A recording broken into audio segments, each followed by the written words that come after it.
Assalomu alaykum, kanalimizga xush kelibsiz.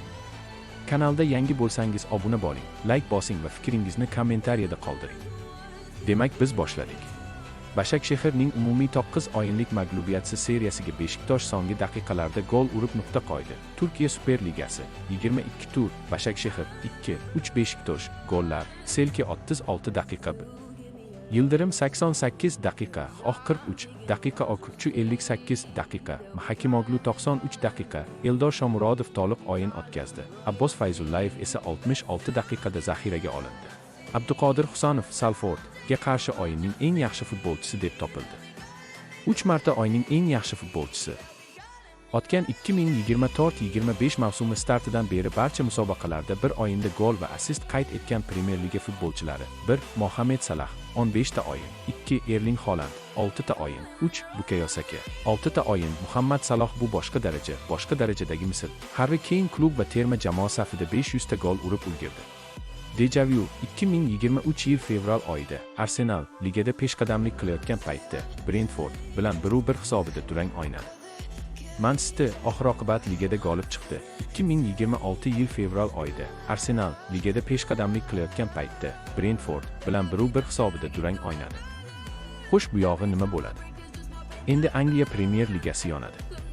Boykotdan so'ng Ronaldo jahon rekordini urdi. Messi hayratda. An-Nasr hujumchisi Cristiano Ronaldo Saudiya Arabistoni chempionatining 22 turidan o'rin olgan Al-Fatihga qarshi o'yinda hisobni ochdi. Portugaliyalik forvard 18 daqiqada gol urib, jamoasini oldinga olib chiqdi.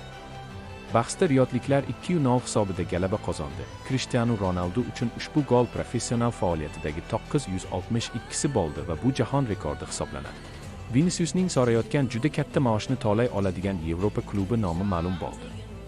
Madridning Real klubi hujumchisi Vinicius Junior Manchester City'ning transfer maqsadlari qatoridan joy oldi. Braziliyalik futbolchi haligacha qaymoq ranglilar bilan shartnomani uzaytirishdan yiroq bo'lib turibdi. 25 yoshli futbolchi haftasiga taxminan 350 ming yevro maosh olmoqchi, biroq hozirda qirollik klubi bunday talabni qondirishga tayyor emas. Agar vaziyat o'zgarmasa, o'yinchi yaqin kelajakda jamoadan ketish imkoniyatini ko'rib chiqadi. Matchday Central nashri bergan ma'lumotlarga ko'ra, Manchester City vaziyatni diqqat bilan kuzatib bormoqda va hujumchiga manfaatli taklif berishga tayyor. Shuningdek, uning 2027 yilda erkin agent sifatida boshqa klubga o'tishi ham istisno etilmayapti. Saudiya Arabistoni chempionati vakillari ham Vinicius uchun poygadan chiqishgani yo'q, biroq ular yulduz futbolchini qondirish uchun yanada kattaroq shartlar taklif qilishlariga to'g'ri keladi. Jose Mourinho Portugaliya terma jamoasini boshqaradi. Benfica bosh murabbiyi Jose Mourinho Portugaliya terma jamoasini boshqarishi mumkin. Mourinho yozda bo'lib o'tadigan jahon chempionatidan keyin Portugaliya terma jamoasiga ustozlik qilishi mumkin. Murabbiy bu ishni anchadan beri orzu qilardi. Eslatib o'tamiz, ayni damda Portugaliya terma jamoasi bosh murabbiyi Roberto Martinez hisoblanadi. U 2023 yildan buyon terma jamoani boshqarib kelmoqda. FIFA Rossiyaga qo'yilgan cheklovlarni qachon bekor qilishi mumkinligi aytildi. FIFA 2026 yilning aprel oyidayoq Rossiyaga nisbatan qo'llanilgan sanksiyalarni olib tashlashi mumkin. Aynan shu oyda Federatsiya kongressining yig'ilishi bo'lib o'tadi. Shaxsiy suhbatlarda rasmiylar FIFA prezidenti Gianni Infantino Rossiyaga qarshi cheklovlar bekor qilinishini yoki qayta ko'rib chiqilishini kutayotganini aytishmoqda. Sizga videolar yoqayotgan bo'lsa, albatta kanalga obuna bo'ling va qo'ng'iroqcha tugmasini bosib yoqing. Videoga like va kommentga fikringizni yozib qoldiring. Keyingi videolarda ko'rishguncha omon bo'ling aziz yurtdoshim.